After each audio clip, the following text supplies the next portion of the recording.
Hello, everyone, and welcome to another episode of Busting Through Life Challenges with me, Diane Parker. Today, I have the amazing Eddie Smits with me, TEDx speaker, the parent-kid connector, professional clown, working in children's hospitals, and now helping parents and guardians through the skills that he's learned. Eddie, thank you so much for coming along today and talking with me. I am so fascinated by this life and the challenges that possibly, because it is about life challenges, the challenges that you had in the first place to get into clown school would be interesting. Listeners. The thing was, I was much younger then, not as beautiful as I am now, but much younger. I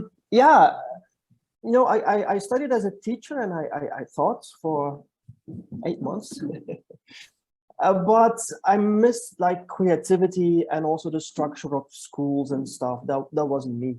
So I knew, very soon that wasn't going to be my career. So I needed that creativity, I needed that stuff. And actually, and not many people know this, I started as a puppeteer. Oh. Yeah, and I did some puppet theater. I made my dolls, but that was all hobby and playing with stuff but it was nice to do. I even made three theater projects with puppeteering. But then I came in contact with clowning, and actually was in that period there was a famous Belgian clown. Well, he was in Belgium. And he had like a nice program on TV, but the thing, let's say the concept of clowning, intrigued me for a long time already. Like Charlie Chaplin movies, Love them. Stan Laurel and Harley, all these old kind of things. Sometimes without sound, right? I mean, without speech, and. So I got really intrigued and fascinated by it, and I started reading and I started looking up more of these things. It was before the internet, so it took me some time. I was going to the library and stuff, and hiring movies. But and then at some point I had something. I want to do this. This is me. This is. I really want to do this, and that's what I told my parents. I had a really nice job as a teacher in Belgium. And at some point I told them I want to be a clown. And I think there was a silence of about 10 seconds, which was very long. And they didn't really know how to answer that. And that's how my journey started. But I didn't know anything about it. So I had to learn as I went. Bought myself, and somebody made me a big pair of shoes. I learned how to paint face myself, dress up, all the things actually that you don't need to be a clown. So, Right. Yeah, that's how you learn, right? What do you need to be a clown? That's a really good question. So I started off with this real typical clown things with the colored clothes and the nose and the big shoes, and that went right. That went well actually. So I did some kids parties and stuff, but I played games with them and laughed with them, and I always was good with kids, so that was good. And then I followed a few clown courses, and there I learned some really interesting things, and one of those was that it's not this all these things, these clothes and stuff. Actually, they don't matter. You have to do it without any of these props too. And one of the courses I did was a 2-week course. It was 2 weeks in a row, each day from in the morning to the evening. And the first day when I drove home, I was crying the whole time because I was clowning like for 5-6 years, and there I came and I knew nothing. I knew less than nothing. I knew nothing what's the thing that I thought was clowning was. That was all wrong. That was just wrong. And so I cried the whole way. And I remember telling my ex-wife back then, I'm not going back. I mean, I was so demotivated because all my world tumbled down. I wanted to be a professional clown, and suddenly I saw everything tumbling down. But I did get up in the morning, of course, and I went, and it took me another 2 days to get over it. But then the ball dropped. Then I realized, okay, that's what it's all about. And that's the moment actually that I started to see the things in a whole different perspective. And that's also the period that somebody asked me to do hospital clowning. And I think if they had asked me before, probably I also would have said yes, but it wouldn't went the way that I went now. Because yeah, it's amazing. You stepped into uncomfortable action. Yeah, and that was the thing. And pushed yourself through it, and look where it led you. And it was really uncomfortable. And the thing was, in clowning, you need to learn to love the uncomfortable, because a clown, when he comes into trouble, he gets interesting for the audience, and the audience laugh with him only when he comes into trouble. Yeah. So you have to put yourself in trouble all the time. And that's in fact what it is. And if you can do that, then there's no more than that. Then you show vulnerability, then you show creativity, all these things come out. But they only come out when you are like, now I don't know what to do anymore. Then the clown comes out. And in the beginning it's that, but when you go more to professional level, you learn how to how do you say that? How to get that out, people. How to bring it out to people, How to bring it out, how to let it happen. And that's things that, that's the next step. Yeah. But that's the step actually that you can just teach people, and that they can just use it. Yes. They don't need to go through the whole phase of clowning, because that will take them too long. Yeah. But it's like, it's like a professional, say, athlete who throws a ball at some point, and at some point you say, oh man, now I know how to throw it. He has thrown it 10,000 times. Yeah. Then he goes to somebody who has never thrown a ball, and he says, okay, no, just throw it like this. And he just, after 10 times, he can throw it like that. That's the beauty of when you go through it.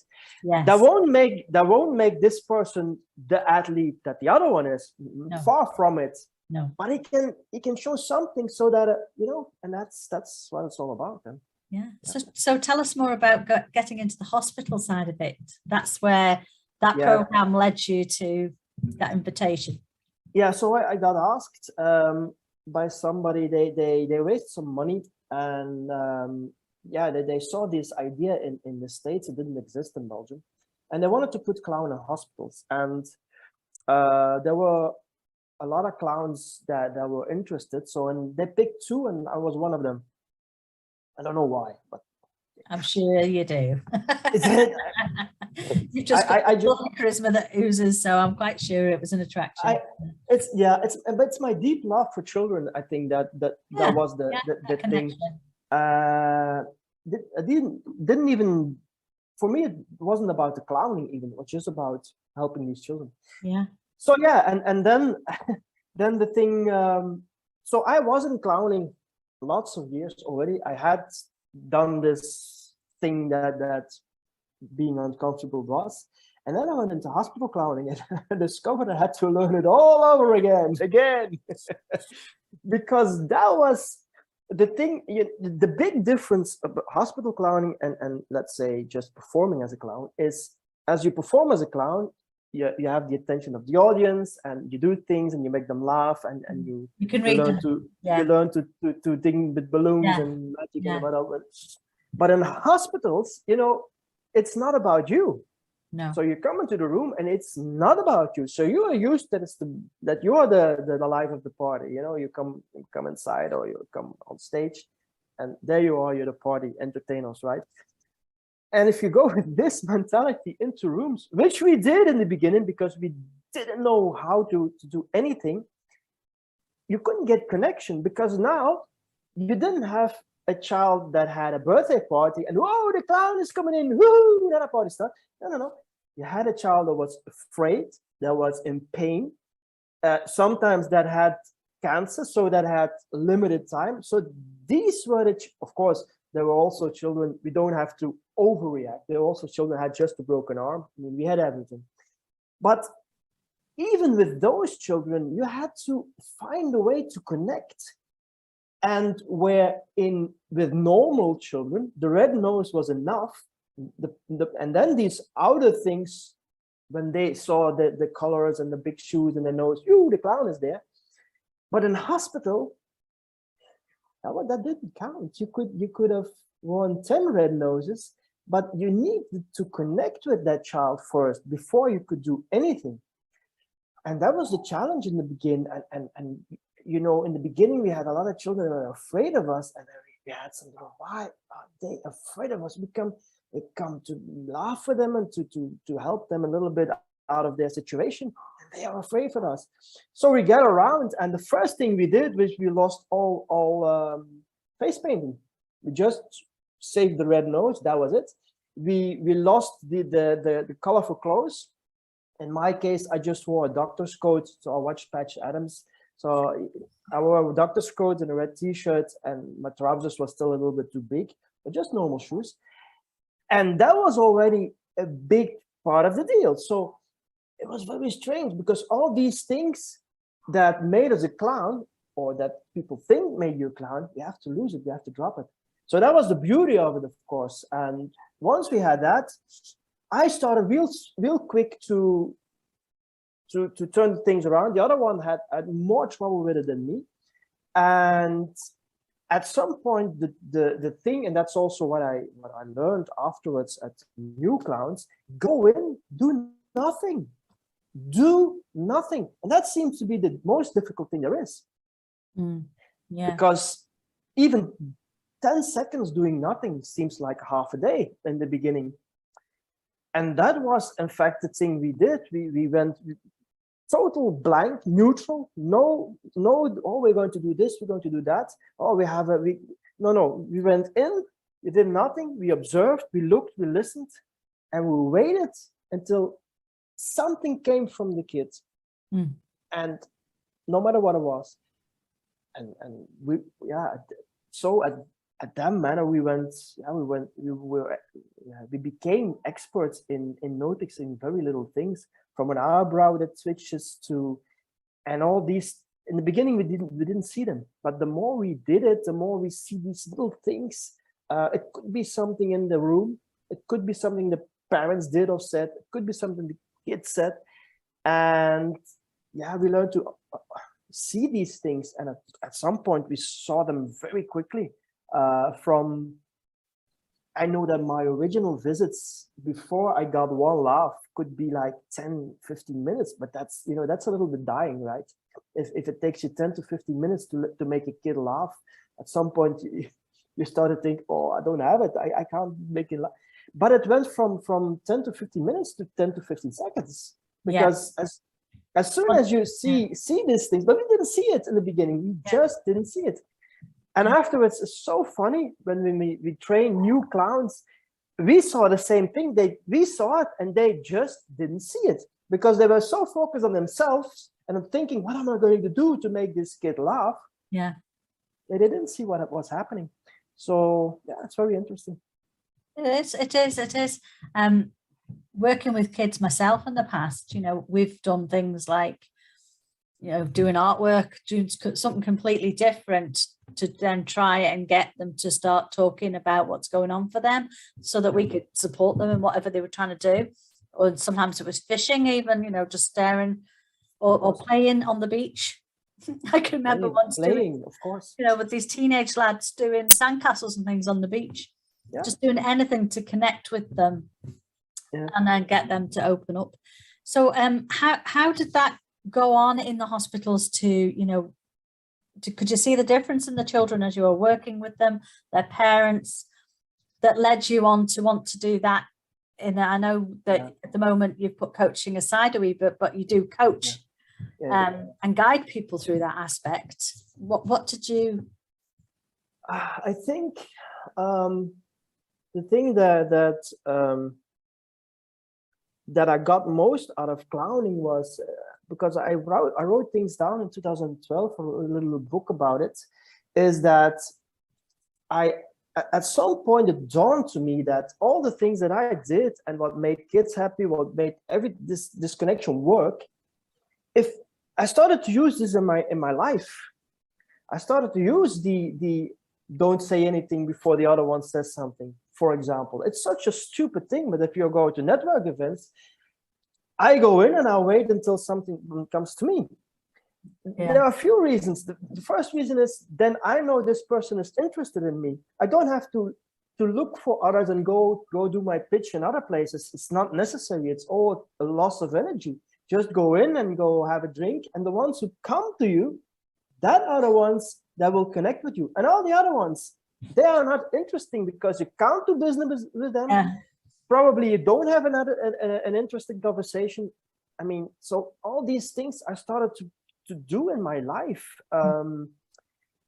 and they worked, and they helped me for my business, but also for my clowning. They helped me in my relationships. They helped me with my own child, and that's in fact why what I want to bring into this world is, if you use these things, and they are really simple, they are, because that's the power of the clown. It keeps it simple. They are so powerful. And it's nothing new, Diane. It's nothing new. You find them in mindfulness. You find them in Greek philosophers, because of course I started to read about it. But doing this from this perspective, I know what I'm doing, because I know these things work. And if these things work with 6 children, and if these things work with children, they have just a few weeks to live, then they will work with CEOs, and they will work with children in puberty, and they will work with 3-year-olds. The challenge is, of course, to explain this to other people. Why would the things that a hospital clown does in the hospital, why would this be interesting for my leadership, my parenting, my life? And that's the challenge I'm facing now.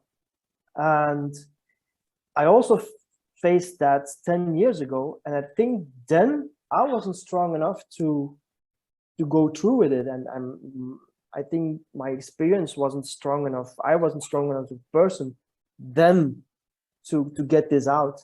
But I think I am now. And so that's what I'm going for. And that's also what I used in my coaching. Actually, I coached and still coach just the same way as a hospital clown does. I listen, and at some point I see something.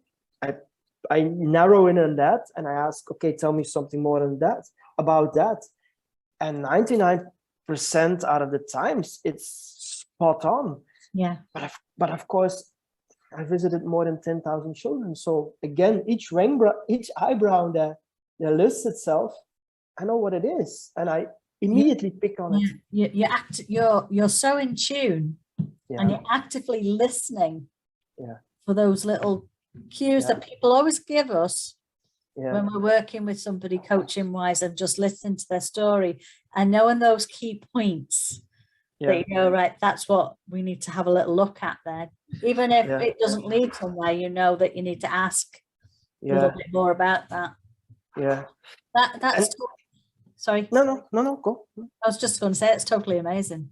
You know, the fact that you've been able to go in, and as much as you've got so much out of it learning wise, that you've been able to reach and put a smile on those children's faces at times that are so difficult for them and their parents and guardians. Yeah, it's true. But the thing that I learned from children is that they have so much to teach us. They have so much that they can teach us. And the fact that we block them and that we push our opinion on them, and with every good reason we have, and it's well intended. So if there's something I learned from that is listen to them, let them do things, let them fail. You know, it's the power of the clown is he knows how to fail. He has to fail, because otherwise he's not strong enough. If you can put that in the world of children, that idea, let them fail, please let them fail, let them fall. Yeah, they might break an arm. Yeah, could be. But what are you gonna do? Go like this the whole way when they go to the playground? Yeah, that seems to be the way society is going at the minute, isn't it? It is. And it's just, you know, wrapped up in bubble paper. Almost all like bubble wrap, and yet, I remember that they had started bringing in health and safety when my kids were at school, and one of them wanted to get fitter, and I said, we want to cycle to school. Where do you put your bikes here? Oh, you're not allowed to do that. You're not allowed to do any cycling on the roads until they're 10 and had their cycling proficiency test. And I'm like, really? Yeah. I mean, it's not like I was letting him do it on his own. I was going to be with him. And then he says, oh, it's gone a bit silly now. He says they're not even allowed to climb trees anymore in case they fall out of the tree and break their arm. I mean, the trees weren't that big either. But it's like, there's no risk taking. So where are they going to learn that in life? To just step outside of their comfort zone to get to places like, you've got, and I know for sure I've got, and help other people in that process. So what's next for you now, Eddie? Where are you up to? So we finished with the hospital clowning, and you got all that, that learning. Yeah. And so, sorry? You had a book out? It's not out yet. So I had one in 2012, but unfortunately the publisher went bankrupt. But again, it's not such a big deal. I'm writing another one, but that's about how to follow your dreams and get your dreams into reality. Something that I did. Oh, nice. Yeah. What I really want to do is want to get the things out of there. So I want to do public speaking. I want to things out of there. I want to explain this to people. Why? That this power that a clown has that can make every child laugh, whatever it is. If it, sorry for the rudeness, but if it dies tomorrow, you can make it laugh, and that's the power. And it's not only for the child, it's for the whole family. It's for, the family's life changes. I saw parents that hadn't seen their child laugh for weeks, and then suddenly you come in, and then after a few minutes it starts to laugh. These parents, you can't give them a greater gift than that, whatever afterwards happens with this child. And that was what the first book was about. If you can do that, there must be something with that you can do for people's lives, not only for children, for everybody actually. Of course, my thing is children. I want to empower children because that's my thing. Yeah. And I did that through children's theater, and that was great. But now I have something. Okay, you can do this with children. You have them you have them that you can learn them something, or that they can empower them. And then what? They come home and they tell this wonderful story to their parents, and they say, yeah. Go sit down, go play on your iPad. And it's gone. So I think that I could better focus on teachers, on parents, on educators to teach them these skills, and they will embody this to children. So it's funny, but if I want to do good and empower children in this world, I need to empower parents, teachers, educators, everybody who works with children. Yeah, and it's getting to for parents and guardians to mean what they say to children as well. There's an awful lot. I'll see you in about half an hour, and then an hour's gone because you're involved with what you're doing. Yeah, and that child's feeling neglected because you haven't taken that time. Yeah, and that's it. And that builds up later on when they're going out on the town, and they just have this. It is, and it's so simple, but and I do realize, I have this journey of like now, how many years? 22 or something, that I think it is, and I know that it's something that most people don't grasp very soon. They need time also. But if I don't try, and if I don't inspire and go out and tell them and whatever, nobody will see it. And what's I think it's funny. I still have contact with a lot of clowns, of course, in the organization that I worked for. And there are some clowns, they are, well, it's not I don't like to say better, because there's no better in clowns, but still, they are better clowns than I was then. But the thing is, they can't bring this to the real world. That's the problem. And I think I can. Yes. Yeah.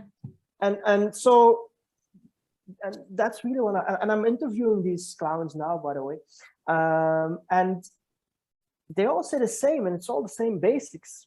Yes. But it's just, for me, it's just a case of letting people see these Right. interviews and stuff. So you're coaching these clowns now on how to do that for themselves? Not yet. Not yet. I think I should first coach them to make this statement that they can, what they do in hospitals, that they are doing it. They are doing it. Yeah. Without knowing realizing it. Sometimes you do things, don't you? And you don't realize you are doing them.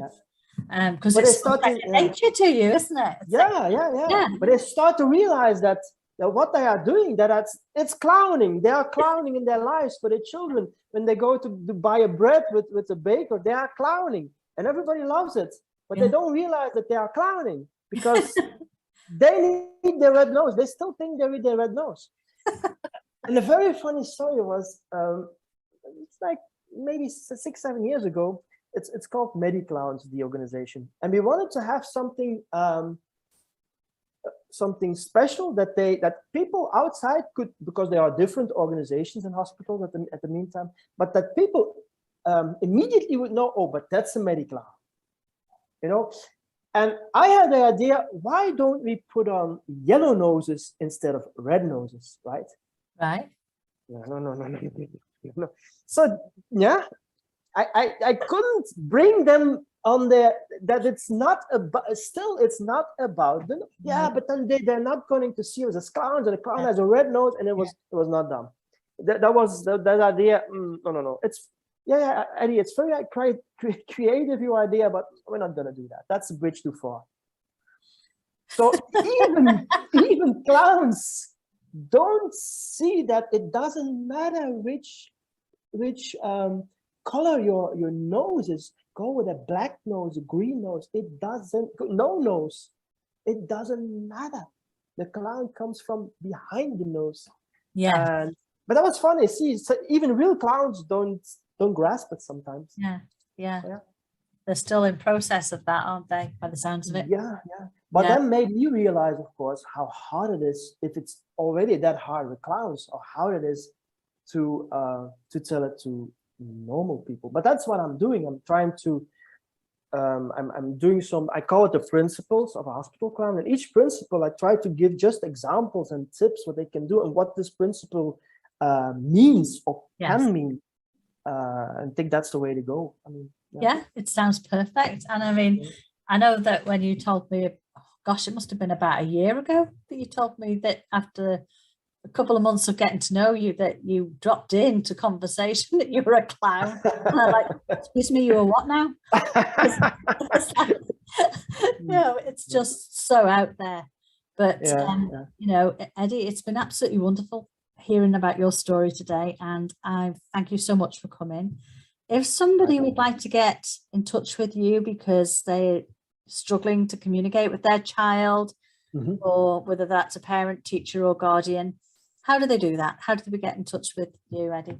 I think LinkedIn is the most easier thing. Just type my name in on LinkedIn, and that's the easiest way. Right, that's great. And there's a new book on the way out. Yes, there is. The title is not sure yet, so I'm not good. I can't reveal the title yet. Yeah. That's another conversation. That's another conversation. But it is about realizing your dream. That's what it's about. So yeah. Eddie, again, thank you so much. And the TEDx talk will be out soon too. I hope. I've been waiting for 3 months now. Really testing my patience. But I've heard that sometimes it can take up to 5-6 months. So it will come out. If everybody wants to keep an eye on my Facebook page as well, I'll make sure that there's a big banner on to let everybody know that that's out. Eddie, thank you for your time today. And if anybody would like to get in touch with myself, if you've got any challenges that you're facing in life, whether that is that you're struggling with some form of grief or loss, I'm here to help you, and you can get in touch with me at diane@lifeafterlossiom.com, or drop a comment in the feed below this video. Thank you again, Eddie, and I'll see you soon. My pleasure. Bye. Bye-bye.